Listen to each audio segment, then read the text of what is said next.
makalah yang ditulis Imam Ghazali. Ya, i'lam aslahakallah anna aslal jah wa intisarus sayyid atau sayyidi wal istihar bahwa mazmum itu. Balil mahmudu al-khumulu illa man saharahu wa ta'ala linasri dini min ghairi takallufi talabi syuhrati minhu. Jadi kalau kamu ingin ibadah kamu selamat, ya kamu jangan terkenal. Tapi resikonya adalah kalau kebaikan itu tidak terkenal, maka enggak dikenali. Kalau enggak dikenali berarti masyarakat hanya punya percontohan yang tidak baik, karena yang baik tidak terkenal. Jadi itulah ulama-ulama dulu. Jadi apa-apa itu dibanding-bandingkan. Kemudian nanti kelihatan, jawabannya itu kelihatan. Jadi ulama dulu itu biasa ngarang misalnya afatun nikah, sisi negatifnya nikah. Harus berhormat istri, harus macam-macam, kalau terlantar itu ya dosa. Seperti tadi Pak Marsudi cerita, kalau orang ngapalkan Quran itu takut lupa, kalau lupa itu jadi dosa. Pertanyaannya, kalau semua orang takut lupa, takut dosa, semua orang nggak hafal Quran karena potongan-potongan lupa. Cara berpikir tidak seperti itu. Kalau berpikir ya namanya hafalan, ya inginnya hafal, kan nggak ingin lupa. Nah nanti kalau takdirnya lupa karena hal-hal yang dimaklumi oleh syariat itu nggak yang termasuk dosa. Yang dosa itu lupa takliwiri udrin syar'iyin, lupa yang tidak ada sebab yang apa syar'i. Tapi lupa bawaan EQ-nya tidak bagus, lupa bawaan sering dibentak. Oh itu nggak masalah karena bawaannya orang tertekan itu ya lupa. Coba kamu hafal Quran, terus punya kredit jatuh tempo, pas hari itu aku yakin nggak cerdas sudah. Itu bawaannya orang tertekan itu pasti lupa. Jadi ya saya teruskan ya. Jadi terus ada makalah yang sangat bagus sekali tentang itu. Saya baca ya. Wa yadullu ala dzalika anna Allah azza wa jalla amaral anbiya'a bi idharil amali lil iktida wa khassahum bi mansibin nubuwah. Wala yajuzu ayyudhanna bihim annahum khurrimu afdhalal amalin. Jadi orang yang terlalu mendewa-dewakan khumul itu menutup diri. Oke itu baik, karena dengan khumul, dengan menutup diri Anda tidak riya, Anda tidak pamer.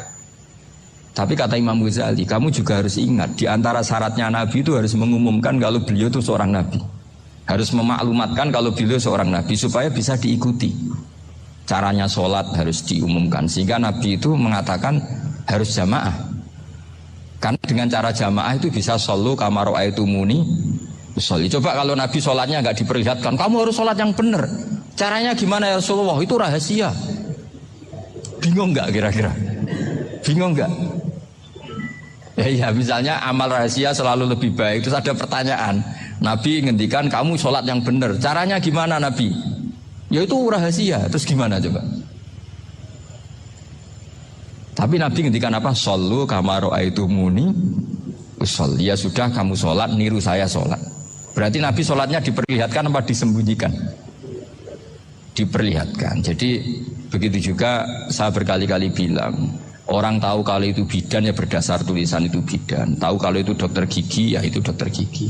Jangan sampai gara-gara tidak ada tulisan mau beli alat bangunan di dokter gigi, mau periksa gigi di toko bangunan. Gara-gara apa? Nggak ada maklumat. Nah, di sini ulama-ulama selalu memaklumatkan dirinya.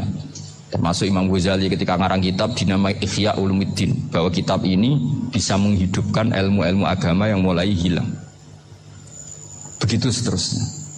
Jadi ini ngaji ya. Jadi orang itu harus ngerti. Jadi jangan nuruti emosi sendiri atau logika sendiri. Bahwa saya suka khumul, ya monggo, agama Islam menyediakan sarana itu. Uzlah itu ya punya sisi kebaikannya sendiri. Tapi syuhrah terkenal asal tidak nuruti nafsu juga punya sisi kebaikannya sendiri. Setidaknya umat ini punya satu master kebaikan yang mudah diakses. Tapi tadi saya ulang lagi, jangan karena hadzun nafsi, jangan karena kepentingan pribadi. Makanya di sini disebutkan wa yadullu ala dzalika ala syuhrah anna Allah Ta'ala amaral anbiya bi dzaril amal lil iktida. Allah selalu memerintahkan para nabi kalau ngamal kebaikan ya harus dimunculkan supaya bisa ditiru. Ya itu tadi kita tidak bisa bayangkan kan kalau misalnya Nabi menyuruh kamu harus sholat yang benar, kemudian sholatnya Nabi sembunyi. Kalau ditanya, Nabi saya niru siapa? Wah itu rahasia, kamu nggak boleh lihat sholat saya, saat takut tidak ikhlas.